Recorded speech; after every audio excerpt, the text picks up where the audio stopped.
መጽሐፈ ሲራክ ምዕራፍ 1 የጥበብ መንገዶች። የጥበብ ሁሉ መገኛዋ ከእግዚአብሔር ዘንድ ነው፣ ለዘላለም ከእርሱ ጋር ናት። የባሕር አሸዋን የዝናብ ጠብታን የዘላለምነት ቀኖችንስ ማን ቆጠረ?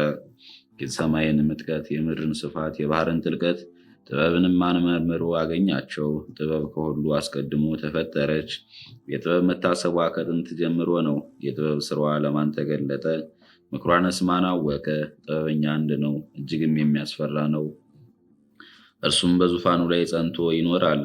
እርሱ እግዚአብሔር ሰራት፣ አያት፣ ሰፈራትም፣ በስራውም ሁሉ ላይ አሳደራት። እርሷም እንደ እርሱ ስጦታ ከሥጋዊ ሁሉ ጋር ናት። ለሚወዱትም ሁሉ እርሷን ሰጣቸው። እግዚአብሔርን መፍራት ክብር ነው፣ የሚያስመካም ነው፣ ደስታም ነው፣ የደስታ ዘውድም ነው። እግዚአብሔርን መፍራት የልብ ደስታ ነው፣ ሐሴትንም ይሰጣል፣ ደስታም ያሰኛል፣ የሕይወትንም ዘመን ያረዝማል። እግዚአብሔርን የሚፈራ ሰው ፍጻሜው ያምራል፣ በሚሞትበትም ቀን ይከበራል። የጥበብ መጀመሪያ እግዚአብሔርን መፍራት ነው።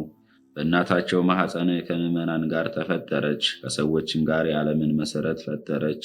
ከዘራቸውም ጋር ልትኖር ታመነች። ጥበብን መጥገብ እግዚአብሔርን መፍራት ነው። በፍሬዋም ታጠግባቸዋለች፣ በቤቶቿም ደስታ መልተዋል፣ በቦታዎቿም ፍሬ አለ። የጥበብ ዘውዷ እግዚአብሔርን መፍራት ነው። ሰላምን ያመጣታል፣ ይፈውሳታል፣ ያድናታልም። ፈጣሪዋ አያት፣ ሰፈራትም።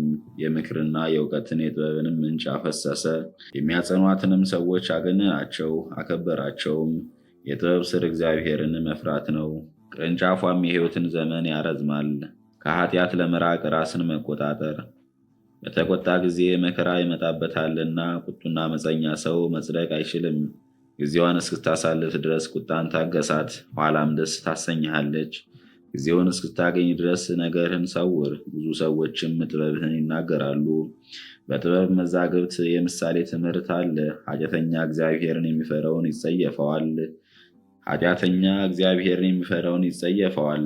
ጥበብን ከወደድሃት ትእዛዞቹን ጠብቅ፣ እግዚአብሔርም እርሷን ይሰጠሃል።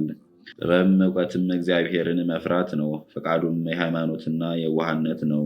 እግዚአብሔርን መፍራትን አትዘንጋ። የተጠራጠርህ እግዚአብሔርን በሁለት ልብ አታገልግለው። በሰው አፍ አትውደቅ፣ ከንፈሮችህንም ጠብቅ። እንዳትዋረድ ሰውነትህም እንዳትወድቅ ራስን ከፍ ከፍ አታድርግ። እግዚአብሔርም የሰወርኸውን ይገልጥብሃል። እግዚአብሔርን በመፍራት አልመጣህምና፣ በልብህም ሽንገላ ሞልተዋልና በብዙዎች ሰዎች መካከል ይጥልሃል።